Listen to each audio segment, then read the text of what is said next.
আজ এমন একজন মানুষকে নিয়ে কথা বলবো, যিনি শুধু একটি খেলা খেলেননি, বরং সেই খেলাটাকে এক অনন্য শিল্পে রূপান্তর করেছেন। তিনি আর কেউ নন, লিওনেল আন্দ্রেস মেসি, যাকে ফুটবল দুনিয়া চেনে LM10 বা the goat, greatest of all time নামে। ১৯৮৭ সালের ২৪শে জুন আর্জেন্টিনার রোজারিওতে এক সাধারণ পরিবারে জন্ম নেন মেসি। ছোটবেলা থেকেই ফুটবলের প্রতি তাঁর ছিল অবিশ্বাস্য টান, কিন্তু মাত্র ১১ বছর বয়সে তার শরীরে ধরা পড়ে গ্রোথ হরমোন ডেফিসিয়েন্সি বা হরমোনজনিত সমস্যা।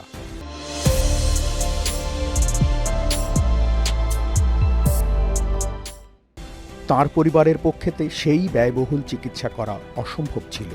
ঠিক তখনই বার্সেলোনা ক্লাব তার প্রতিভা চিনতে পারে এবং তার চিকিৎসার দায়িত্ব তাকে স্পেনে নিয়ে আসে। বাকিটা ইতিহাস। বার্সেলোনার হয়ে তিনি যা করেছেন তা ফুটবল ইতিহাসের রূপকথার মতো। বল যখন মেসির পায়ে থাকে, মনে হয় বলটি তার বুটের সাথে কোনো অদৃশ্য সুতায় বাঁধা। তার অতি মানবীয় ড্রিবলিং, নিখুঁত পাসিং আর জাদুকরি সব গোল দেখে ধারাভাষ্যকররা বহুবার ভাষা হারিয়েছেন। ক্লাব ফুটবলে সম্ভাব্য সব ট্রফি জেতার পর তার কেরিয়ারে একমাত্র আক্ষেপ ছিল দেশের হয়ে একটি ট্রফি জেতা। কিন্তু মেসি হাল ছাড়েননি। ২০২১ সালে কোপা আমেরিকা জয় এবং ২০২২ সালে কাতার বিশ্বকাপে আর্জেন্টিনাকে বিশ্ব চ্যাম্পিয়ন করে তিনি প্রমাণ করেছেন ধৈর্য এবং কঠোর পরিশ্রমের শেষটা সবসময় সুন্দর হয়।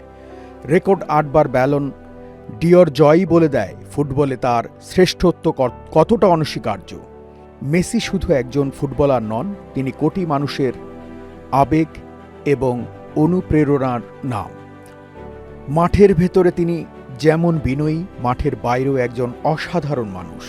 তিনি আমাদের শিখিয়েছেন শারীরিক প্রতিবন্ধকতা বা জীবনের কঠিনতম পরিস্থিতিতেও আপনার স্বপ্নের পথে বাধা হতে পারে না, যদি আপনার ভেতরে জেদ আর কঠোর পরিশ্রমের মানসিকতা থাকে। যতদিন এই পৃথিবীতে ফুটবল থাকবে, লিওনেল মেসির নাম রূপালী অক্ষরে লেখা থাকবে। তিনি ফুটবলের রাজপুত্র ছিলেন, আছেন এবং থাকবেন।